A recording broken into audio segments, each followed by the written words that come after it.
En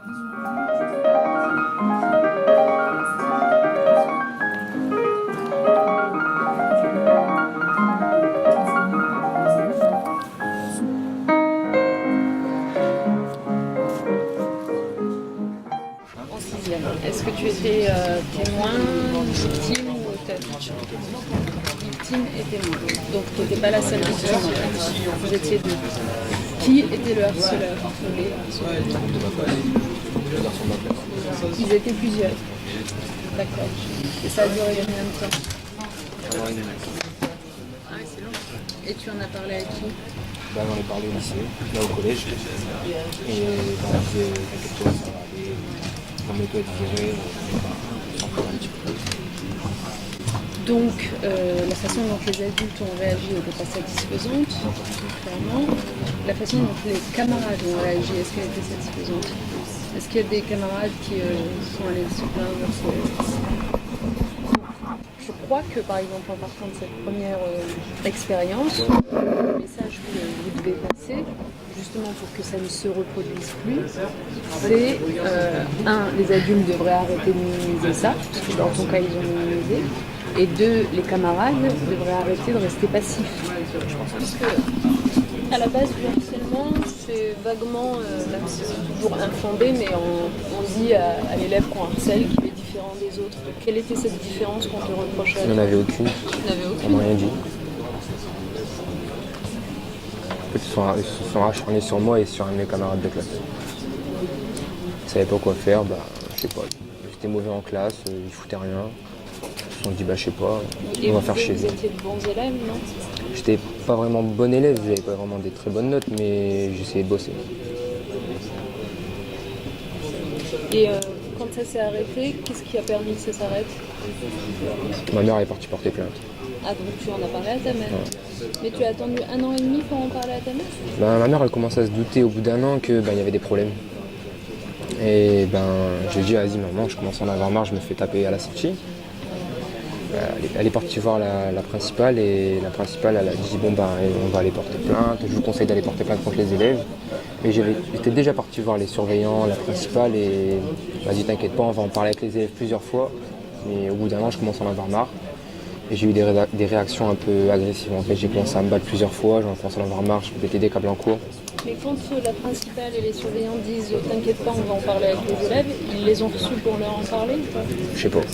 En tout cas, s'ils l'ont fait, c'est pas en ta présence. Non. Et toi, tu as eu l'impression que la situation empirait, Oui. En fait, que tu as vécu des mesures de rétorsion, qui se sont retournées contre toi pour les avoir dénoncées, c'est ça, en fait, la situation. Et toi, petit à petit, tu as commencé à réagir en étant violent contre eux. Et donc, c'est toi qui as eu des problèmes J'ai eu des problèmes après. de discipline. Oui. Tu t'es fait exclure de l'établissement? Non. Alors, J'ai changé d'établissement. Tu as changé d'établissement entre la 6e et la 5e. Alors je répète ma question, pourquoi est-ce que qu'est-ce qui fait qu'on n'en parle pas plus tôt à ses parents? Parce qu'on n'a pas envie de les saouler avec ça? C'est quoi le sujet? Je pense qu'on ne pense pas directement en parler à nos parents en fait. Je pense pas qu'on va pas se dire ouais les mamans, voilà aujourd'hui je me suis fait taper. Au début on se commence à. Je pense qu'on va essayer de se rassurer au début, on se dit ça va aller, ça va passer, je vais attendre un peu, je vais en parler si ça commence à s'aggraver. Et puis ça s'aggrave, après on en parle quoi. Tu vois, on a 3 leçons de ton expérience. La première, c'est les adultes dans l'établissement, il ne faut pas qu'ils minimisent le harcèlement. Les camarades qui sont témoins, il ne faut pas qu'ils restent passifs. Et message à l'attention de la victime, il faut en parler très vite à ses parents. Je trouve que déjà ça, c'est, je vous laisse peut-être reprendre la main, mais c'est déjà des messages très forts à faire passer, parce que ça aide vraiment les gens. Après quand je suis arrivé aussi au collège, on en parlait avec la dame, et j'ai une de mes amies qui s'est fait aussi harceler par un garçon, parce qu'en fait le garçon il dit ouais je t'aime bien et tout.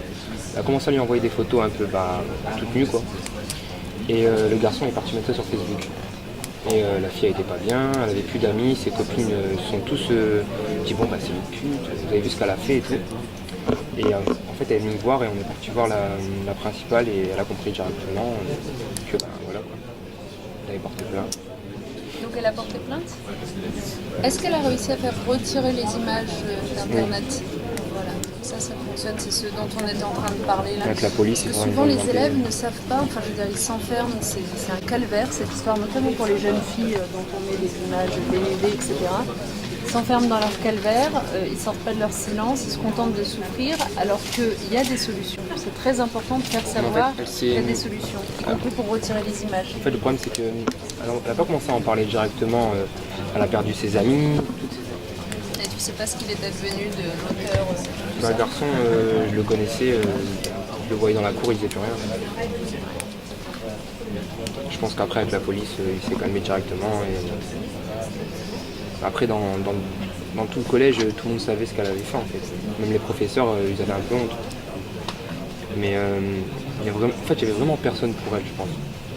Elle ne savait pas comment réagir, quoi faire. Donc je pense qu'après, la principale, elle a été convoquée avec les parents. Elle leur a dit, vaut mieux vous porter plainte contre ce garçon. Et après, elle était calmée. Et même à la fin de l'année, on en parlait encore de ce qu'elle avait fait. C'est quand elle arrivait au lycée que plus personne parlait d'elle parce qu'elle avait changé d'établissement. En fait. C'est tragique, hein, parce que ce type de situation parfois conduit jusqu'au suicide. Hein. Voilà, c'est ce que je très, pensais. très grave. On me dit que si elle n'aurait pas parlé, elle serait suicidée. Même en classe, elle ne travaillait plus, c'était la meilleure de la classe en plus. Sa moyenne elle a baissé, elle était à 17, elle est baissée à 12. Elle ne faisait plus rien, elle faisait que pleurer en classe. Ses amis de classe la traitaient, les profs, après ils s'en foutaient. Voilà, quoi. Et au lycée, Elle a augmenté, sa moyenne maintenant elle a 18. Première de la classe, tout va bien. Mais en tout cas, enfin, je veux dire, au-delà du film que vous devez construire, là on va y revenir, mais en tout cas c'est bien de témoigner de tout ça pour se rendre compte à quel point tout ça est douloureux et que en fait chacun à notre mesure on peut faire quelque chose. Vraiment. Le problème c'est que les gens ne réagissent pas en fait directement. Voilà, oui, ceux qui sont victimes. Comme ceux de la classe, ils savaient très bien que s'était passé quelque chose, ils l'ont mis à part en fait, au lieu de l'aider. C'est ce qu'il faut faire, donc je pense. Enfin, c'est mon avis. On voit quelqu'un en détresse, on va en parler ou on l'aide. Retenir, c'est que quand on voit quelqu'un en détresse, on l'aide. Tout à fait. Et en fait, on a toujours un moyen de l'aider. Enfin, je veux dire, on n'est peut-être pas le plus qualifié pour intervenir. C'est toujours mieux que ce soit un adulte qui s'occupe de ces questions-là, etc. Mais quand on est camarade de quelqu'un qui est en détresse, on peut à minima aller alerter l'adulte pour qu'il puisse intervenir. À minima, on discute avec la victime pour l'aider à sortir de son silence. Donc vraiment, si vous pouvez... Bon, vous êtes dans un établissement qui, je sais, est sensible à la question du harcèlement scolaire. On entend parler souvent, mais vraiment, je vous incite à porter ce message. Avec les filles que les garçons. Et il y a un sujet filles. En fait, ce qu'on voit dans le cyberharcèlement, c'est que au sein du cyberharcèlement, il y a le cybersexisme qui, lui, alors évidemment, est une violence sans nom à l'égard des filles, parce que on a à la fois tout ce qui est détestable dans le cyberharcèlement, l'anonymat, etc., le fait que ça reste pendant longtemps sur Internet, et le sexisme ordinaire qui, dans la société même de tous les jours, est trop souvent banalisé, minimisé, et donc du coup, là encore, les filles, elles se disent oh, c'est une insulte, mais peut-être que c'est pas si grave. Et là encore, il faut être sans aucune tolérance à l'égard du sexisme, à l'égard des injures sexistes. Et ça, j'espère que votre génération, parce qu'aujourd'hui, quand même, dans les établissements scolaires, on en parle beaucoup plus que, je vais vous dire, à mon époque. Parce que le harcèlement existait déjà à mon époque et on n'avait pas tous ces outils-là.